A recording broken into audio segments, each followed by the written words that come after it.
You've called China the most dangerous near-peer adversary the U.S. has faced. Ever. So we need concrete steps to face off with them, who clearly are building up their military to face off with us, as sophisticated as possible.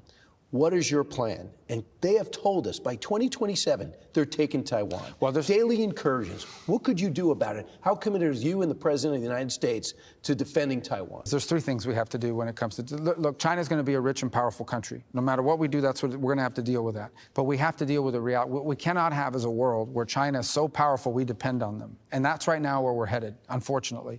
That's going to change. It's going to change under President Trump. Number one is we have to have our own domestic capability.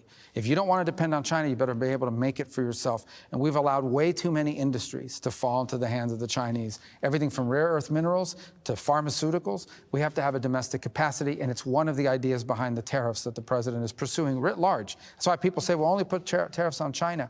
Well, that's not enough, because China has factories in other countries all over the world, and they flood us with those products. So we have to have our own domestic capacity. Number two is we have to be present. In the Indo-Pacific, they're trying to drive us out.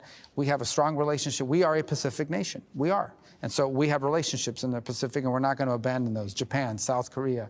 You mentioned Taiwan. We have a long-standing position on Taiwan that we're not going to abandon, and that is we are against any forced, compelled, coercive change in the status of Taiwan. That's been our position since the late 1970s, and that continues to be our position, and that's not going to change. And then the third is, and it's outside the purview of this Department of State, but we have to have military capabilities that allow us to respond to the threat that China is posing, and we need to be concerned. We have our aircraft manufacturing, our ship manufacturers. They are not keeping pace. China can build 10 ships before we can build one. That's a very serious vulnerability that cannot continue, and obviously I know Pete has a plan for that, and the President has a plan for that, and they're working on it.